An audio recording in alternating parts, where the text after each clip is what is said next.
Alright guys, Murph's here, and today we're going to talk about terminal ballistics. We're going to talk about all the technical and contextual data that plays into a bullet's wounding capacity, as well as what those wound tracks look like based on the features and all the technical stuff that goes along with that.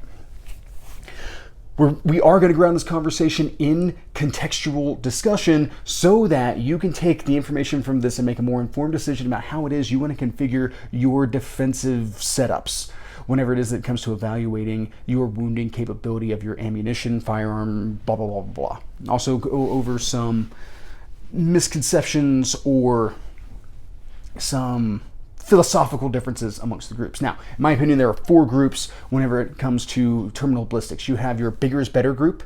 These are the guys who are like, talking about their 45 stopping power and all that kind of stuff. Big, large diameter, heavy bullets moving at relatively slow speeds. You have your speed kills group. These are the ones who are talking about velocity this, velocity that. Oh man, mass isn't really the determining factor here. That's why I carry a 5.7, because I like the 2,000 feet per second velocity.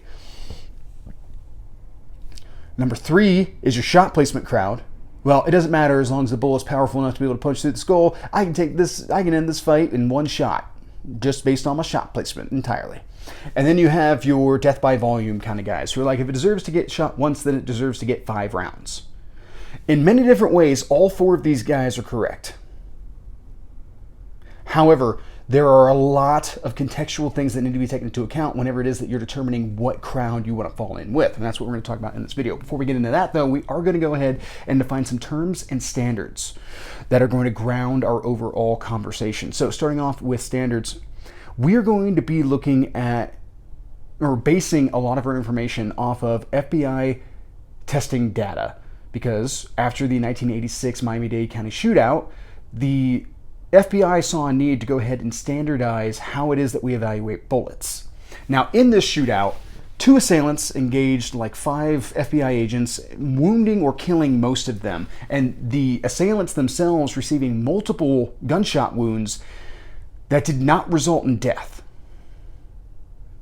The FBI got a hold of this and was like, well, that's strange. We should start working on why it is that this happened. Now, what I find very interesting is kind of prior to this, our understanding of terminal ballistics was very anecdotal. Like, we knew that bullets did things, but as far as like a standardized testing procedure, like a scientific, repeatable testing procedure, there wasn't a single standard. The Army tested ammunition in one way.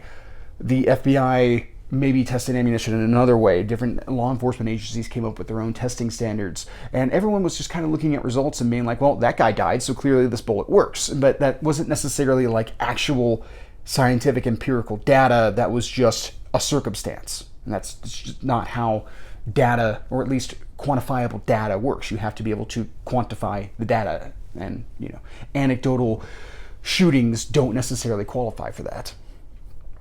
So the FBI standardized the testing protocol, because what they discovered in the autopsies was that a lot of the bullets that the assailants were struck with failed to expand.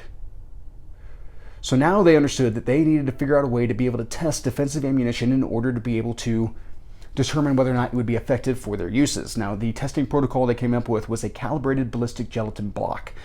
Now, plenty of people have been using gelatin blocks for a long time, but it was all homegrown designs. There was no standardization to what the density was supposed to be and all that kind of stuff. So the FBI standardized a density. They would then add 4 layers of denim in front of it in order to be able to simulate somebody wearing clothing, and also determine whether or not the hollow point round that they were testing, whichever round it may be, would choke up with the material and not expand and just turn into an FMJ round and ice pick right through the target. They then established what they considered to be the necessary penetration distance in order to be able to constitute as being an effective defensive round, which would be 12 to 18 inches, with 1.5 times expansion.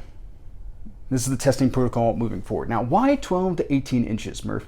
That's really weird, because most people aren't 12 to 18 inches, which I would challenge that, because I'm seeing some hefty fellows walking around. They are definitely 18 inches from front to back. However, keep in mind, this is calibrated ballistics gelatin. So this is supposed to take into account your skin, your muscle, your fat, different fluid and air-filled organs within your body, and all that kind of stuff. All of that is supposed to be more or less represented by this gelatin block. Obviously, the bullet's going to behave differently as it passes through these layers and these objects within your body. So, with that being the case, 12 to 18 inches in ballistic gelatin may not actually be 12 to 18 inches in the human body, and let alone if you take into account like bones and stuff like that. There's a lot of things that are going to change the penetration distance of that particular projectile. So a lot of people like to say, well, oh, it's because the FBI was considering if you had to shoot from like around somebody's hip to their shoulder, like that's the path that the bullet followed. That may be the case, but still, when we're talking about calibration, I don't think that was the intention of the FBI at the time. I haven't spoken to anybody from the testing from that time period, or really anybody on that particular subject, but this is what I have noted when you tell me that something is calibrated, and I know that not everything in here is the same thickness.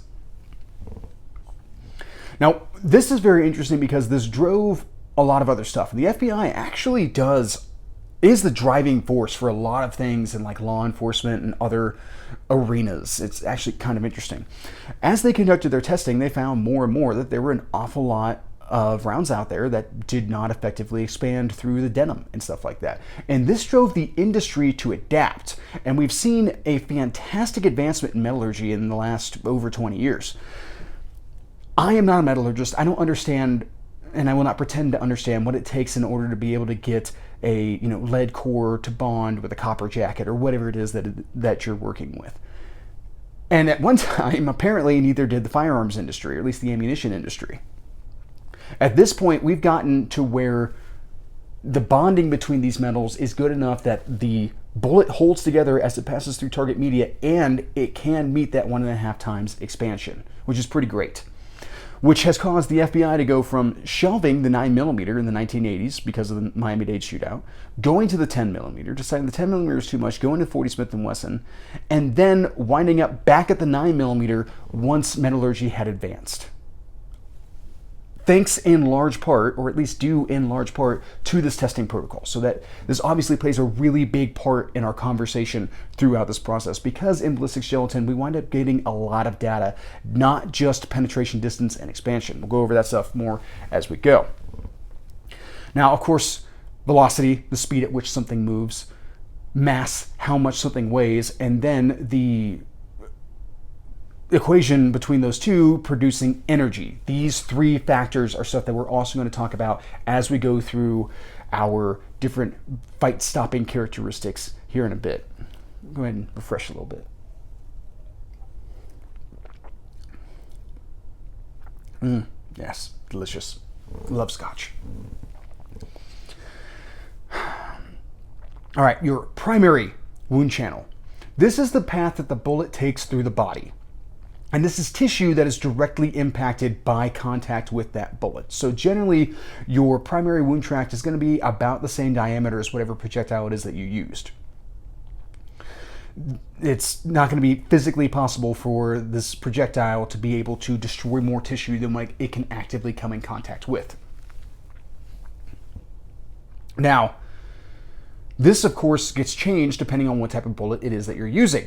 If you're firing an FMJ round, then yes, unless the bullet breaks apart, that wound tract is going to be the exact same size as that projectile. If you utilize a hollow point as that bullet begins to expand, your wound tract is going to widen to the widest point that that projectile expands and then continue to follow along its path through the body. And then, of course, if you use like frangible type ammunition that comes from together, you're just going to have that wound tract right there going to wherever the round most likely stopped in the body, because frangibles aren't going to overpenetrate, at least they shouldn't by design. And again, there's still only primarily going to be damage around the entry of that projectile and then wherever it is that the fragments wound up at, which are going to be very small wound channels. Then you have your secondary wound channel. This is displaced tissue around where the projectile entered, and this is due to energy. And this wound tract is going to be based upon, once again, how the bullet is designed. Now, something that's important to keep in mind whenever it is that we talk about this energy jump. So this bullet's flying through the air. It impacts with 350 foot-pounds of energy. That bullet enters the body, and it releases that energy as it goes through. In an FMJ, it's going to continue to release that energy as it passes through the target, because as long as the jacket stays together, the bullet doesn't come from together by impact or design, it's going to continue to dispense that energy as it passes through and take that energy with it if it exits the body. So it will not get full energy transfer into the target media. That's going to impact what your secondary wound channel looks like. A hollow point is going to expand and increase the surface area that it is able to exert that energy over, which is going to add more disruption to the tissue. And a frangible is just going to have a very short penetration with a massive energy release in one area. What's important to keep in mind in the secondary wound track is it's the temporary wound track. And temporary is based entirely on how much of that energy is released at that point. Reading through a medical journal that I found in doing research for this video, it characterized the temporary wound channel as more like blunt force trauma than it did anything else. And that is because the skin and organs within your body, everything that's made up of some type of flesh, has a certain amount of elasticity. And you're going to have to impart more energy than that elasticity is able to withstand. There is a threshold of elasticity, just like if you take a rubber band and you keep pulling it, eventually that rubber band will come from together. It'll reach the extent of its elasticity. I'm having trouble saying elasticity for some reason. If your bullet does not release enough energy in order to be able to exceed that point, it's going to disrupt everything. Whatever it is that got disrupted is not going to be very happy. I don't think anyone would particularly enjoy getting punched in the kidney from inside of your body. However, that does not mean that the kidney ruptured. It's going to take a significant amount of energy in order to be able to rupture an organ or cause internal bleeding and all those types of things. So that's an important thing to keep in mind. A lot of people get really bent around the axle about a secondary wound tract, and we'll talk about this more here a little bit later, but that is what the secondary wound tract is. We then have cavitation. Cavitation occurs when a bullet begins to roll inside of the body, which it changes that overall surface area contact that it has with the target media and then creates a pocket as it moves through. Now, there's some discussion as to how effective cavitation actually is, but I feel like we have several wars now utilizing intermediate cartridges, which would be one of the more readily capable bullets to yaw, which is when a bullet destabilizes inside of target media. In which, yes, they have been performing very effectively, though it is something that is paired with velocity. Once you hit a certain velocity threshold, you're not necessarily going to see cavitation. We'll talk about that more here in a minute. All right, guys, I think that pretty much covers... Ooh, no, it does not. We have switches and timers. What are switches and timers, Murph? A switch, in this case, is a shot to the central nervous system. So you are either hitting in this golden T and destroying the brain, or hitting pretty high up on the spinal column, something along those lines, and incapacitating your target that way. That is a switch. You shoot a person in those spots and you turn their switch off. A timer is when you're making impacts that are supposed to cause massive bleeding and are eventually going to result in death. The question is, how long is that timer for? So if I bounce around through a femoral artery, I'm going to have a pretty short timer. If I put around through somebody's heart, I'm going to have a pretty short timer. If I put around through somebody's stomach, I may have a fairly long timer that I'm working with there. So switches and timers, that's another thing it is that we have to talk about whenever it is that we get into this stuff. These will play really big parts moving forward.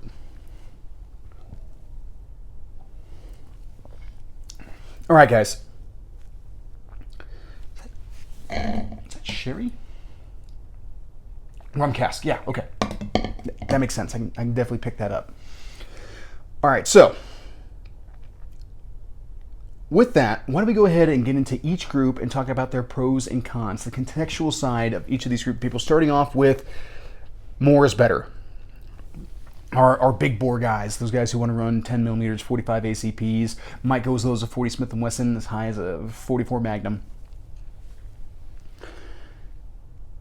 Whenever it is that we lay these options across the wounding characteristics that we just discussed, there's a lot of things that we have to go ahead and cover here. So first off, if you're talking about using FMJ rounds, then yes, more is better. And as you double mass, you also double energy, with velocity remaining the same. So yes, a 45 ACP, say FMJ round, as it passes through target media, it is going to destroy more tissue. That's actually one of the reasons that beforehand, with the 40 Smith Wesson and the 45 ACP, it was reasonable, when bullet technology had not yet advanced, to go with a larger overall surface area projectile. That way, if your bullet did not expand for some reason, you at least had more surface area to cause damage. That makes total sense.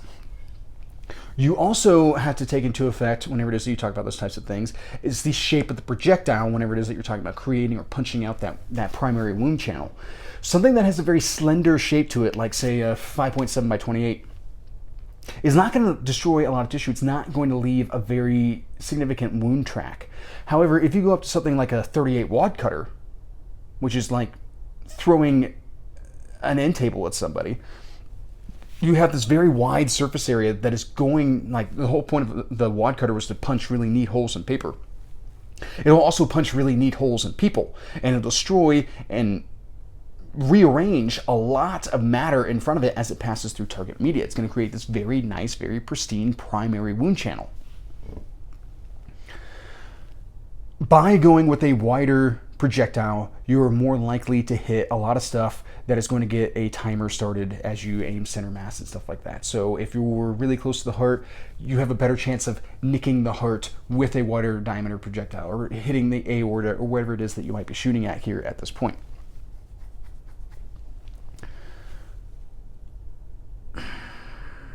It's kind of like the same concept if you take it into competition. Well, you know, if I shoot a little bit wider projectile, if I happen to be like really close to the line, there's a better chance that I will break the line and I'll get the points for that particular thing.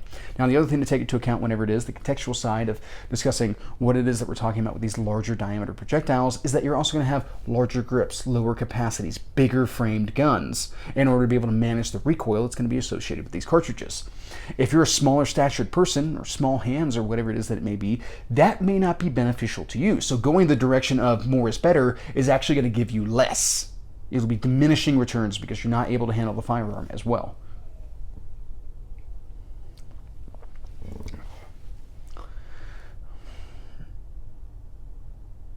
All right, so that's our more is better crowd. What about our speed kills group?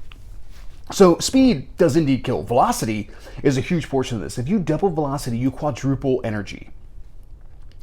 That's a pretty good return on investment. However, there's a couple of things we have to take into account with the velocity thing. Now, we've been mostly talking about handgun cartridges because that's the most commonly accessible defensive option to most people. More people are out there defending themselves with handguns than rifles. However, this is where we do get into a certain amount of rifle conversation as well, though, because most pistol cartridges are not getting that high of velocity. Now, velocity plays a huge part into the temporary wound channel because we need to get to a certain velocity in order to be able to have a significant temporary wound channel. We need to be over 2,000 feet per second.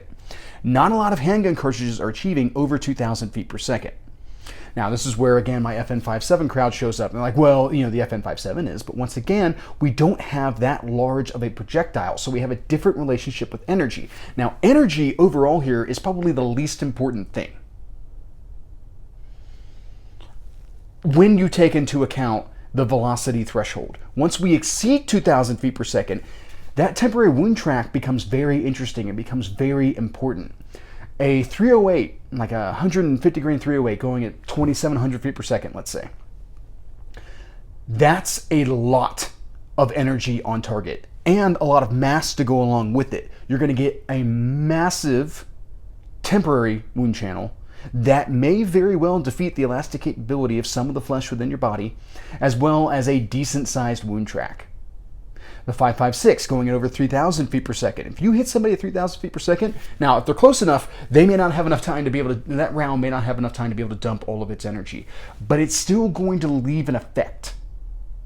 It's still going to have a decent temporary wound track as well as a primary wound track is going to be about 5.56 in diameter. However, that temporary wound channel is going to be significant, as well as if you manage to get that round to yaw, which is a velocity linked thing. Once you drop below a certain velocity threshold, which I discussed previously on the channel, I'll put the link in the description of that video. Once you hit a certain velocity threshold, the round's more likely to ice pick. It may still have a decent, and I believe, I can't remember what the velocity cutoff is off the top of my head, but it will still have enough to be able to have a good secondary or temporary wound channel It's just not necessarily going to reach that point of cavitation and achieve yaw within target media. Now, as yaw occurs, there's a higher probability that cross-sectional forces are going to cause that projectile to come from together. We see this in the 545. We see this in the 556. It's less common in the 762 by 39. The 762 by 39 is capable of yaw. It isn't as good at it as the other two cartridges are, largely based on velocity.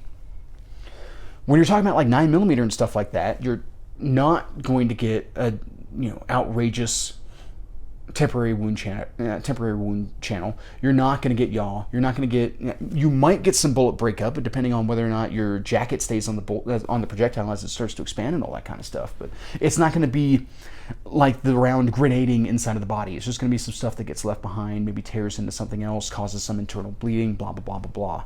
It's not the same as like M193 entering the body and then fragmenting and sending those pieces at relatively high velocities expanding out throughout the body. So velocity is a very important aspect in this conversation. Does that mean that speed kills? Speed with the right amount of mass is the right answer. Speed performing things like cavitation and yawing, that is the answer. Pistol rounds are not going to achieve cavitation nor yaw because they do not have the velocity. So I think the conversation is less important when we're talking about handguns for speed kills. All right, well, what about your shot placement crowd? Like, well, if I put that shot through his head, then it doesn't really matter. Well, first off, contextually, the head's a pretty small target. The golden triangle is a pretty small target. So depending on how far away it is that you're engaging somebody, this may not be an easy thing to hit. And just shooting someone in the head is not a win. Yes, every hit that I put on somebody potentially diminishes their will or ability to fight. But that does not mean that their will or ability is taken away. It just makes it more complicated. So I myself have been injured in fights before. Like I've had this hand injured in a fight. And I suddenly became keenly aware of the fact that only having one hand in a fist fight is not that great. Only having one hand in a knife fight is not that great. When this hand all of a sudden can't do everything that this hand can do, you really start to feel that type of thing. That would be the same thing if I took a round through the arm. Destruction to the skeletal structure is an aspect of fighting. It's just not necessarily a for sure fight stopper, as much as it might just change your opponent's ability to be able to fight you, not necessarily rob them of the will. So with that being the case, you could wing somebody's head and they could be walking away with just a horrific headache after that. I've met SWAT guys who've been involved in shootouts where they caught a guy in the temple at such an angle that it blew open his face, more or less, and popped his eyeball out. It was hanging off his optical nerve as he still returned fire at the police because he apparently had the will to live and try to take a couple people with him. He was still in the fight, but he was shot in the head. What's up? It's the same thing that's why most of us are trained to shoot towards the center mass, because we have the heart, we have the lungs, and we have the aorta. All of these are timers. And all these are going to have very different reactions to being a timer. I shoot somebody through the heart, they're not going to necessarily be around for very long, but they might still get a shot or two off. I shoot somebody through the lung, now I'm waiting for a tension pneumothorax to kick in and this guy to basically self-suffocate. That may take a while. Now, before he fully dies, he will lose the ability to fight. He's going to pass out. But that could be a significant period of time in which you're still actively trying to end this threat, or this threat is still actively trying to end you. That's also where you get a conversation about the pelvic girdle. If you had somebody who had body armor on or wasn't reacting to center mass shots. The great thing about the pelvis is that you've got the femoral artery running down each leg, and then you also have the nexus of your ability to walk right here. If you break someone's pelvis, they're going to have a lot of difficulty coming at you. Now, that just means that they become more or less stationary. That doesn't mean that their upper body doesn't still work. So there have been situations where guys have chewed up somebody's pelvis and then still come along and made sure to shoot that guy in the head because he was still actively trying to fight back. He was crawling towards them, or whatever the situation is that it may have been in that case. There are accounts of such things having happened. Shot placement is all well and good if you're using the right projectile, if you're using the right caliber, and you're placing the hits where you need them, and understand that just because you shot someone center mass in the chest does not mean that they're immediately going to go down.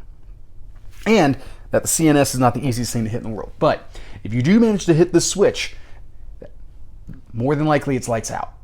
So that is something to keep in mind there. I'm not saying that the one-shot guys don't have it right. What I am saying is that it's kind of a tall order, especially when someone's shooting at you, to be like, that's all right, I got you, bullets whiz past face. Like, this is not meeting in the streets at high noon type of deal. You need to keep in mind that real gunfights are grungy. Real gunfights are terrifying. Real gunfights are a huge dump of adrenaline.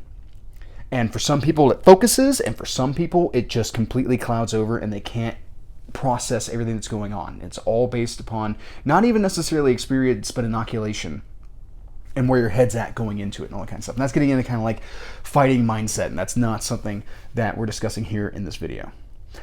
Okay, Murph, what about our death by volume kind of guys? Now, I do have to say that I kind of subscribe to this methodology. I'm a big fan of engaging a target until it goes down and no longer has the ability to fight back, however rounds that it may take. And that switches, timers, all of the above. That's, defaulting to the idea of I'm conducting Mozambiques, or that is understanding that I may have to burn a mag into somebody in order to be able to finish the fight. And a lot of this also comes down to how it is that you prep for your fight, how it is that you prepare your equipment beforehand. So in this case, guys, I frequently carry a 38 special revolver, all right, 5 rounds. My Smith & Wesson Model 36 TAC 1 was what I was carrying yesterday, or Dash 1, which if you're interested in that, go ahead and check out the link in the description to that gun's review. 5 rounds, not a lot of rounds. 5 rounds are probably enough to get me through most self-defense encounters. However, if I get into a situation where I have to fire the rounds in that cylinder, I would like the ability to be able to top them up afterwards while I wait for the police to get there in case somebody else shows up and wants to make some trouble. So I carry a speed strip with 5 additional rounds on it so that I can punch out whatever empties I have in the cylinder and replace them with fresh ammunition. If somebody else shows up and they want to make a problem out of this, I now have a fresh cylinder on hand to be able to handle this definitely getting into worst case type of situation. And then on top of that, in my EDC backpack, I have an additional 5 rounds of 38 special and a 9mm SBR, should the situation get especially hairy, should I need to put more rounds into somebody because they keep coming at me. Let alone that they effectively utilize cover or something like that. We wound up trading shots for longer than I initially thought we would, and all those types of things.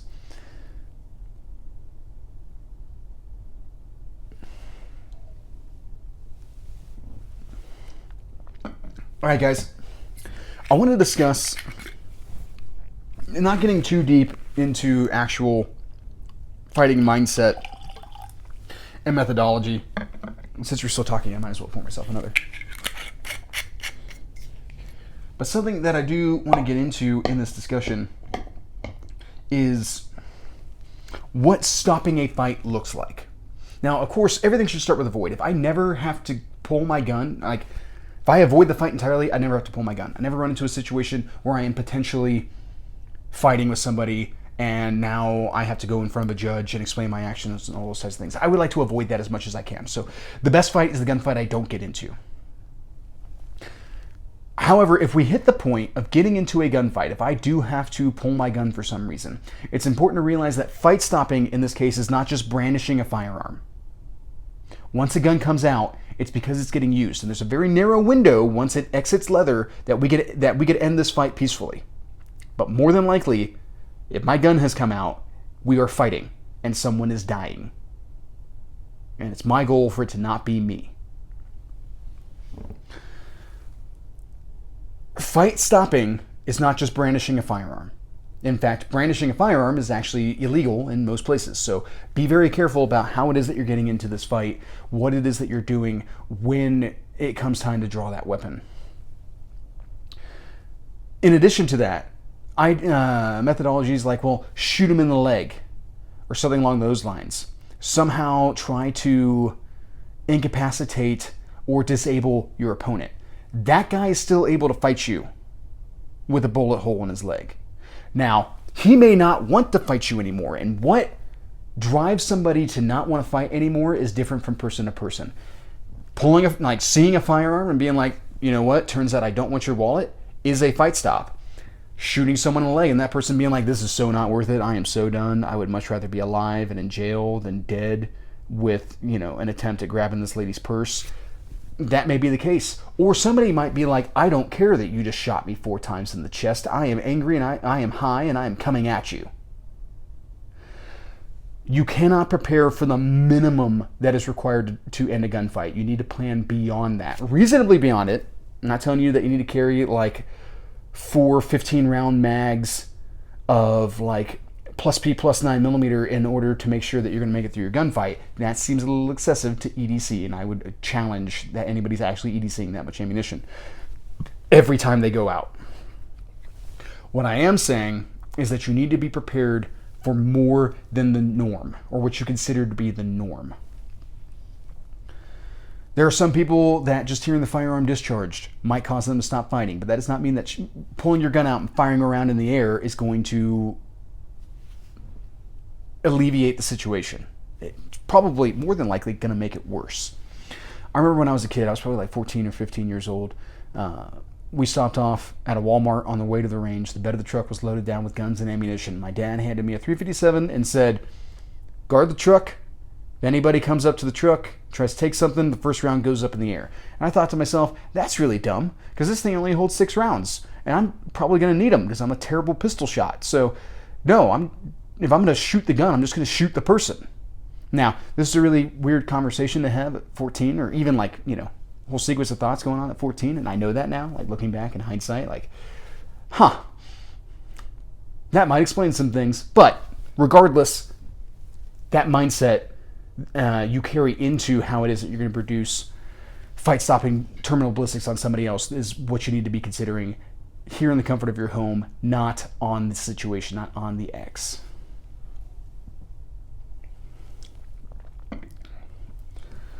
All right, guys.